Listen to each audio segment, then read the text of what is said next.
Vamos mergulhar de cabeça numa análise sobre uma questão fundamental para um dos textos mais influentes do mundo: como a Bíblia foi formada e, principalmente, por que ela é considerada divinamente inspirada. Essa pergunta, na verdade, é o ponto de partida para tudo. Não é só uma curiosidade teológica. É a base para a gente entender a autoridade por trás das escrituras sagradas do judaísmo e do cristianismo. Para a gente entender isso bem, vamos seguir um caminho bem lógico. Primeiro, vamos explorar o que é essa tal de inspiração divina. Depois, a gente entra na história fascinante de como essa coleção de livros foi reconhecida e reunida ao longo de séculos. Então vamos começar pelo começo, pelo conceito teológico central, a inspiração divina. Olha que interessante. A palavra inspiração aqui não é sobre ter uma ideia genial de repente. A origem dela vem do grego, da palavra theopneustos, que significa literalmente soprado por Deus. A ideia é que o texto não é uma invenção humana, mas sim o resultado do sopro, do fôlego divino. E tem um versículo que é a base de tudo isso, que é 2 Timóteo 3,16. Ele diz que toda a Escritura é inspirada por Deus. E não só isso, mas que ela tem um propósito claro: ensinar, corrigir e guiar no caminho certo.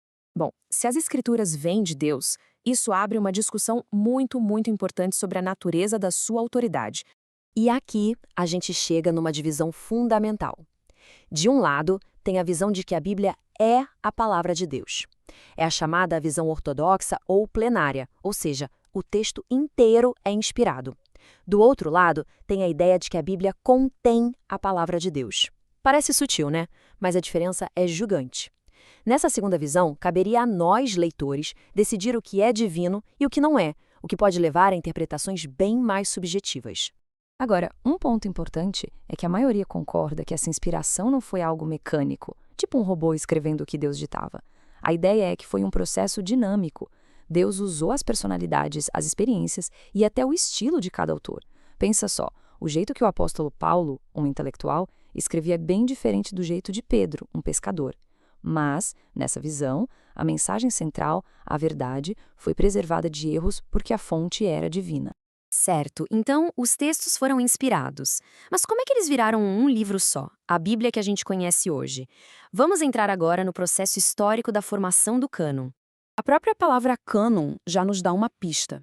Ela vem do grego e significa literalmente vara de medir, ou régua. É uma metáfora poderosa. O cânon é o padrão, a régua que era usada para medir se um escrito tinha ou não autoridade divina. E aqui tem um ponto que muda tudo.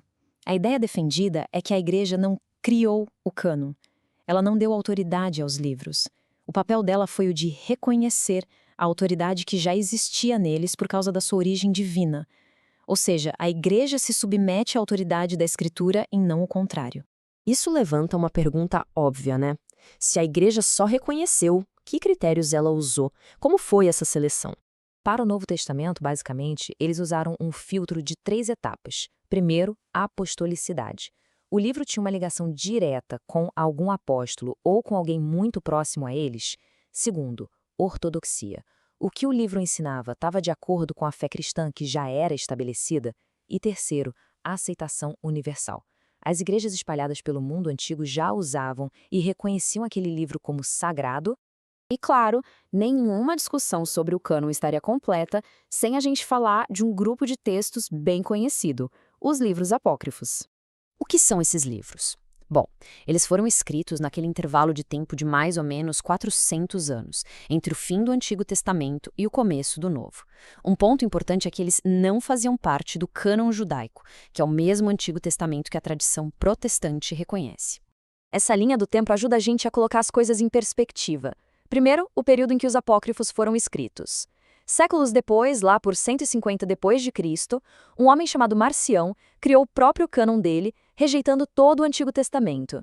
Isso forçou a Igreja a formalizar aquilo que já era consenso. Em 367, Atanásio de Alexandria faz a primeira lista que bate exatamente com os 27 livros do Novo Testamento que temos hoje. E bem mais tarde, em 1546, no Concílio de Trento, a Igreja Católica adicionou oficialmente os apócrifos ao seu cânon. E por que o Concílio de Trento tomou essa decisão? Bem, em parte, foi uma resposta à Reforma Protestante.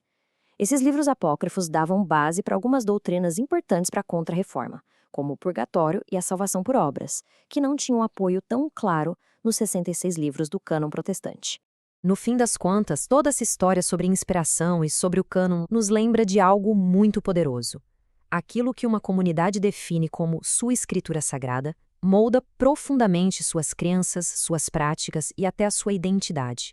Não é só uma questão teológica. É algo que define o próprio caminho de uma fé.